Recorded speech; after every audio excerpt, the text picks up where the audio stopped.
Let's do this. The Cult of Hockey podcast by the faithful and for the faithful.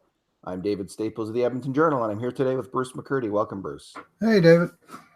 How you doing? All right.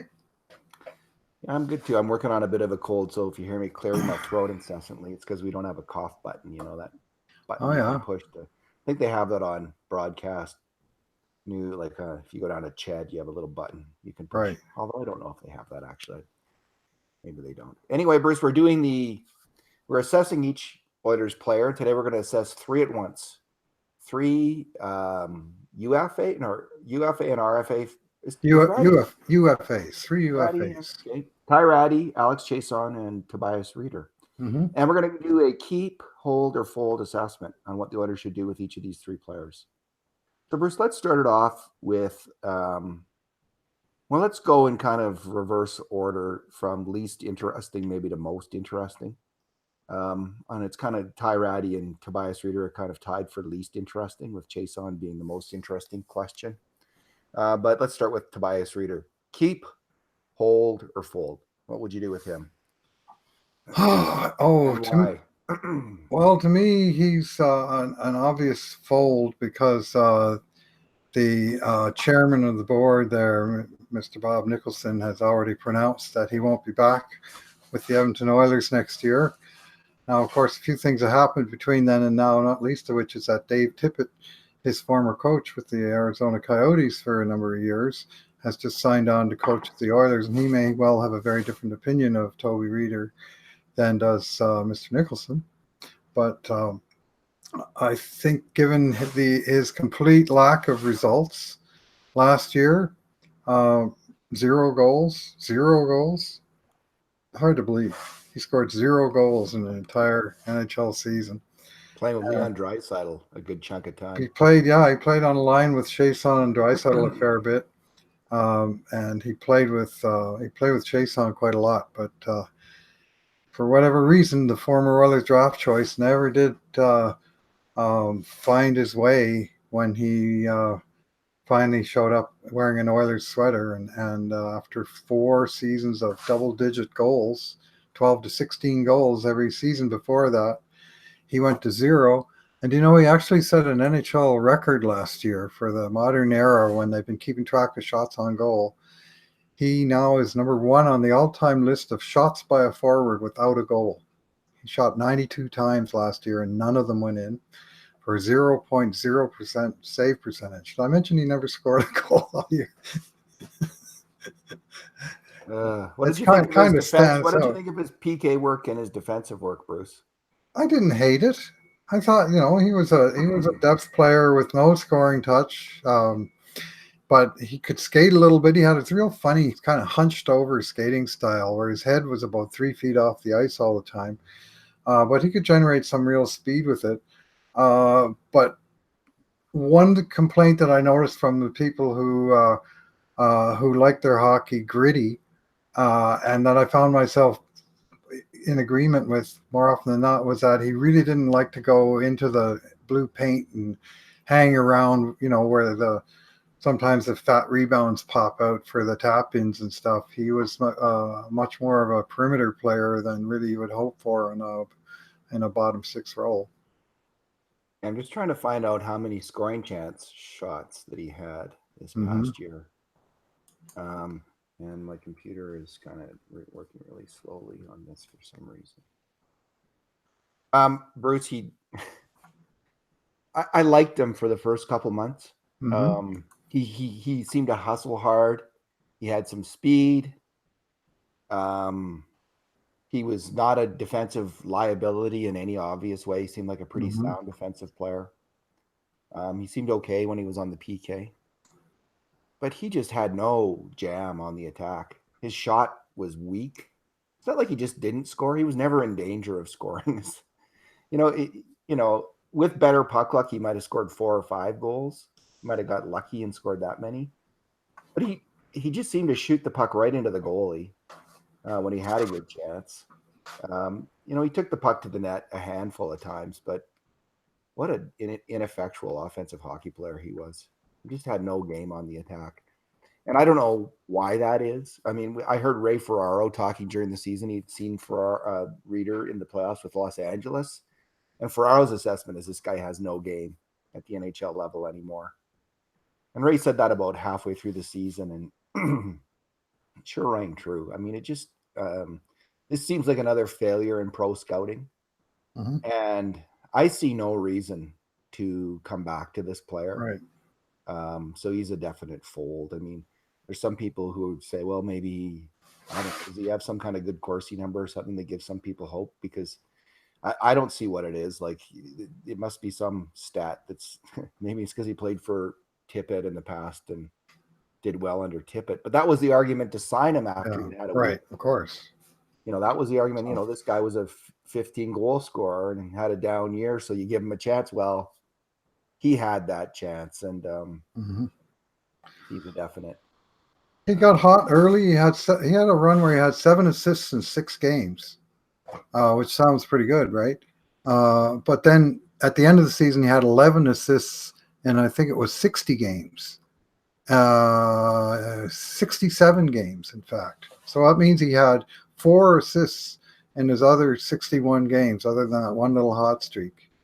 He had 4 points in over 60 games otherwise. So he just, it wasn't even like he was chipping in on the playmaking side, really. It just completely dried up for the guy. His confidence was clearly gone. So Rieder, here I figured it out. I was doing the wrong thing. Rieder had 19 grade A scoring chance shots all year long. Let's compare that to Zach Kassian, 39 grade A shots for Zach Kassian. Chiasson, we will go to Chiasson, and we see the number 41 at even strength. That's just at even strength. And Ty Rattie, let's look at his 28. So, not good. Not good enough, because Rieder played more minutes than they played fewer minutes than Chiasson and Kassian, but he played more minutes than Rattie. I haven't worked that on a per minute basis, but right. He just, Well, I can tell you how many goals per minute he got. Poor guy. I mean, that we shouldn't Nicholson. laugh, Nicholson really. I can see you're still angry about that comment, and I was upset. I was in the room when he made that, and I couldn't believe he threw a player under the bus like that. No matter what. I don't think he. No, I think he overspoke. Like, I don't think he meant to say what he was saying, but it's clearly one of the things that was in the heads of Oilers management. Like, if this is, if Rieder had worked out, if Rieder had worked out, we would have been but they needed more than obviously Rieder to work out. They needed, 1 or 2 of Rattie, Puljujarvi, and Yamamoto, and they just didn't get any of that. But they did. So Ty Rattie, let's move on. So he's a definite fold, and so Ty Rattie, I'm gonna go, Bruce, with I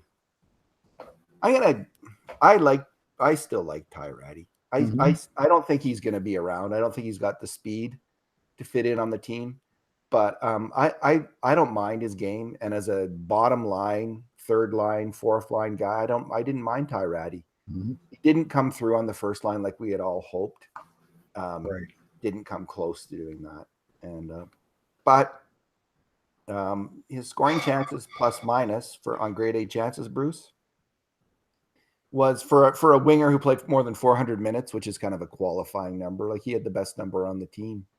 Wow. If you don't include Draisaitl. He was okay defensively, and he chipped in on a lot of grade A scoring chances this year, Bruce. He really did. And now that came because he played a lot with McDavid and Draisaitl, like he had, and RNH. He had good line mates, and he didn't make the most of it. He needed to, but he unlike Rieder, he came like Rattie came damn close, I think. Like, I can picture 10 chances in my head right now where I think he should have scored there. That was just bad puck luck, or the goalie made a really great save. I can't think about that with Rieder. But with Rattie, I could see someone who could get 10 to 15 goals and was okay defensively. Like, Hitchcock, I don't think liked this player. He was just in and out of the lineup. He never had a regular spot after Hitchcock took over. You could say McClellan liked the player, and he got every opportunity at that point. But he was plagued by some bad luck. He got injured early in the year when he was just, starting out and looking good with McDavid and RNH, and that line got sidetracked. So listen, if the Oilers sign Ty Rattie to a contract for 1 year tomorrow at $700,000, I wouldn't be on the thing one of those people complaining about it. I would say, yeah, I don't hate that. I think that on a 1 year bet, that might work out as a depth forward on your team. So I guess I'm in the hold camp, and let's see who else they can bring in at wing. If they can't bring in obviously a lot better players, it's not obvious to me that Josh Curry up from the minors is going to be better, or Joe Gambardella. I like those players, but it's not obvious. Right. They're going to be better than Ty Rattie. So, well, he certainly was snake bit this year, and he Rattie was. I mean, he played 50 games in all. He scored 4 goals. I mean, how is that possible playing with those guys? Like, it's not the good. depth. Like, the depth scoring just didn't come through for Edmonton at all this year, with the exception of the one guy we're going to talk about after. 4 goals, 7 assists, 11 points in 50 games. And for all that, he looks dangerous, Rattie. He just wasn't ever able to finish. You know, he'd get a breakaway and he'd get stopped, or he'd have a great chance in tight, but goalie'd rob him. And he got hurt at a really bad time. Like, he had a great training camp when he scored 7 or 8 goals in camp and preseason. And after, I think, in the 4th game, the big comeback in Winnipeg, he scored a great goal on a great shot there. That was part of that comeback. And you're thinking, here, you know, this is the guy we saw at the end of last year. Let's give him a run of games here and see how he does. And then the very next game, he got hurt. And he missed about 10 games, and he came back. But, you know, really the window was already closing on him. And it just didn't. So I suspect the team will fold. I'm actually with you. Hold him as a depth forward that competes for a job, but I suspect, and you know, the team does have, and this is where I was a little bit mistaken here, RFA rights still on Ty Rattie because he's young enough, and he's now played. So, yeah. He's now played the 80 games, or he's played the threshold number of games that he can't be a Group 6 free agent. So I sort of categorize in my head, I think this is a guy they're just going to let go, but he is not UFA's RFA, and actually the same is true of Toby Rieder. So it shows how out to lunch I am in terms of where my headspace is on these guys. I consider them gone. But we should have looked at Captain. Now they're not going to, obviously they're not qualifying Toby Rieder. No chance. Not at $2 million, but Ty Rattie, it would just take a 10% raise on the, I think, $700K that he made this year, $800, and he one-way contract. So it's all variable in the AHL, but I think they're probably going to be looking for someone faster and maybe someone who can kill penalties, which is not part of Ty Rattie's NHL game. He actually used to do it with Portland, but I haven't seen him doing it much in the NHL. He is not a fast skater, and if they can get a faster skater, I mean, that's something to go. But I think he is one of those players, Bruce, who's as a smart hockey player and plays fast. Like he keeps up with fast players. He doesn't look out of place with RNH and McDavid. He's got a great stick. He's really got a good stick. Yeah, I still like him. I'm you know, I'm not advocating to sign him again, but I am saying, like, don't just write this guy off. Maybe, eh? Okay. Alex Chiasson. Keep, hold, or fold, Bruce. And he is the one UFA. He is the one real UFA on our list. Yeah, he's an actual UFA. And so hold is not really an option. No. You're either keeping him by signing him or you're folding by letting him go. All right, keep him fold. Because you can't, there's no middle ground, really. If you're signing him, you're signing him. I think they fold. I really do. And I think it's just a matter of they're looking for speed. I mean, he brings some nice things on the wing, but he kind of had a career year, and he's going to be wanting to cash in off of that. And I think he's going to cost like triple what he did last year, which was NHL minimum, or even quadruple, coming off a 22-goal season. And there's no guarantee, nothing close to a guarantee that he'll duplicate that. I think he's a very solid bet for 10 to 15 goals, but do you want to be paying 2 or 2.5 million for that? Maybe for 2 years? He sure got cold, Bruce, after that hot start as well. Like, Well, he stayed hot kind of on the power play, but his even strength scoring went away, and then he started to fill the net on the power play when they put him. I mean, he did earn that job as the right hand stick in front of the net, and he was decent there. I wouldn't say great, but he was okay. yeah, is that net front kind of guy. Mm-hmm. So, Did a better job than Lucic. so on the power play, let's a little Mm-hmm. bit of comparison with Chiasson. So Nugent Hopkins, Bruce, had 30 grade A power play shots. Okay. Nugent Mm-hmm. Hopkins had 30. McDavid had 26 only. Wow. He Wow. stopped shooting after the first. Yeah. Draisaitl had 39 Mm-hmm. the power play, and Chiasson had 30. Wow. So in that, More than McDavid. more than McDavid, more That's grade A chance. unbelievable. Well, McDavid just he started. I think he had about 15 bursts in the first month. Yeah, well, Grade A. his idea was to shoot more, and then he kind of forgot, and he went back to his old tendency of pass, pass, pass, pass. He's got to figure that out, man. I mean, He does. I know we shouldn't ever criticize the great Connor McDavid, but if he shoot more, he'd be more effective, in my opinion. I think anyone earning $12.5 million a year is open to criticism, Bruce, from the fans. That's all I'm saying on that. As much as I love Connor McDavid as a hockey player. So Chiasson was a fairly effective net front guy on the power play, but and he was a lot better than Lucic in the same role. But I'm totally on side with Fold, Bruce. Yeah. What is he worth? I mean, okay, what is a 10 to 15? Let's say he's a 15 goal scorer on the Oilers because he's going to fill it. He's going to like get his usual 10 to 12, 13 even strength goals. And he gets a few more on the power play. What is that worth? And what's he going to command on the free agent market? And factor in his slowness as a hockey player, his lack of wheels. I think he's okay. He's an okay player. He's an okay third or fourth line winger. Mm-hmm. So, but maybe it's just a fourth line winger. And so is he worth, let's say he only had scored 15 goals this year. He had normal puck luck. What would he get if he had scored 15 goals this year? Would he get $2 million a year? Would he get? I doubt it. Yeah, maybe closer to the 1.5 range.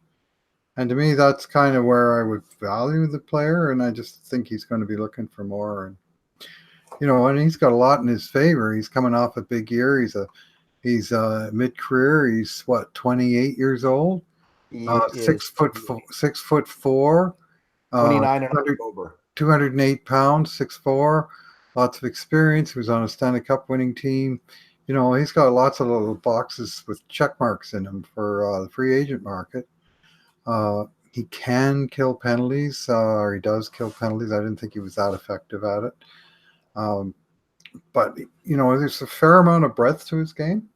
So I can see him being attractive. And I mean, he would be attractive in Edmonton, but I just don't think the price is probably going to match. Okay. 2 years at $2 million. Would you do that?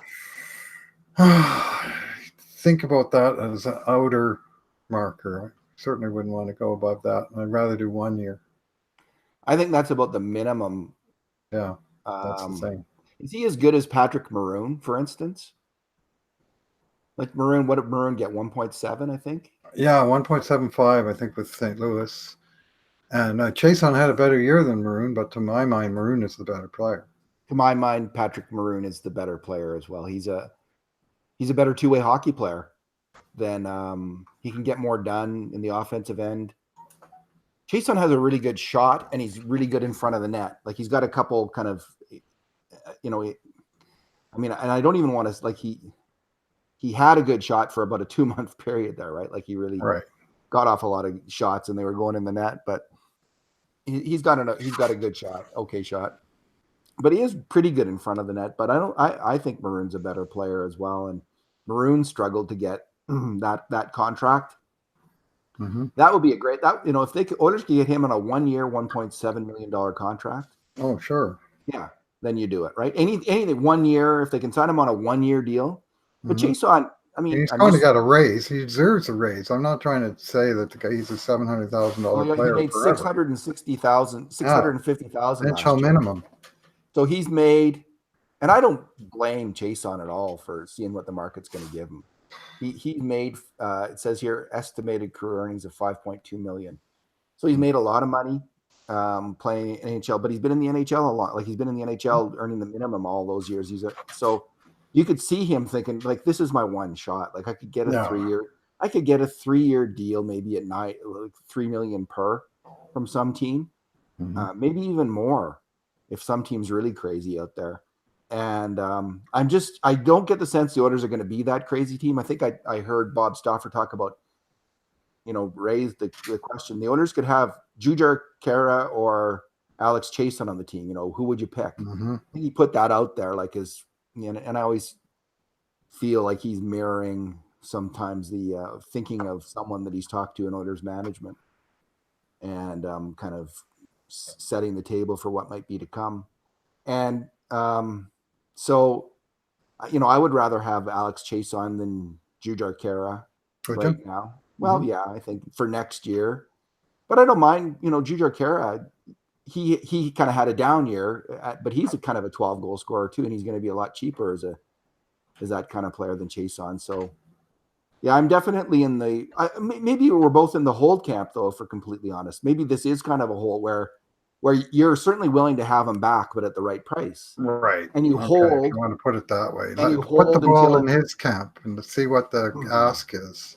you hold until he's ascertained what the market is, and you Mm-hmm. say, okay, here, we were prepared to go 2 years, let's say at 1.8 million per, something like that. Okay. And even saying that, I don't really like saying that. Mm-hmm. But players are expensive, and they're getting more expensive all the time, aren't Are they? they ever? I mean, that Brock Nelson just got $6 million a year, Bruce. Okay, he's a 45-point scorer in the NHL consistently, 40 to 50 points, and he's getting $6 million per. So what is a winger who can get 15 goals a year, 10 to 15 goals a year, and might peak at 20? What does he get? Like, what is More he than worth? you think he's worth is what he gets. Yeah. It's sometimes some of these packs just blow me away. Of sort of Joe Blow, and he's getting 4 and 5 and even 6 million, as you say. So you mentioned Jujhar Khaira. He actually is in the same category as these guys as an RFA. Why don't we briefly discuss whether he's a keep, hold, or fold? What do you think on him? I just think, Bruce, that the framing that you set up for this of these guys being UFA, I'm thrown off now. Okay. Just thrown off. But I can stretch. I'll All right. stretch. Let's include Khaira. I can still change the title Oh yeah. on this podcast. Sure. We'll also include Jujhar Khaira. I'll eat the blame on that one. I was He is an RFA. away from my computer when I was thinking, how can we lump some of these guys together into one group? But yes, he's an RFA. To me, he's a fairly obvious keep. Jujhar Khaira, although he should be possibly considered for the trade market, but he's a player that the Oilers have internally developed over a number of years and has gradually emerged as an NHLer. Had a real nice stretch of games this year, and then took a stupid suspension that threw him off, and then he got hurt down the stretch. So it wound up being a throwaway year for emerging player, but there's still a whole lot to like about Jujhar Khaira. Seeing, so he got 3 goals this year, and 3 goals, 15 assists, and he had, I think he had 8 points in a 10-game stretch, and he was really clicking on a line with Nuge and probably was it Chiasson at that time. No, it was Nuge for sure. And well, I think he's a definite keep because you qualify him, right? Yeah, like, that's all you have to do. Question about qualifying the player. So and when you qualify him, you've offered him a contract, and he can say yes or no. So he's a definite keep in that regard. I don't see how you would not qualify. He earned what was it? Low. It's like 675,000 last year, which is near the NHL minimum. And yeah, you're definitely qualifying that player because he can kill penalties. He's a tough guy, and if they figure out a way to move Milan Lucic, Bruce, you don't need as many big, slow, tough guys as the Oilers have right now. You think? but you do need one. A couple of them. You Yeah. need a couple. You need Cassian. If you're going to get rid of Lucic, you're going to be mighty glad that you have Zach Cassian and Jujhar Khaira.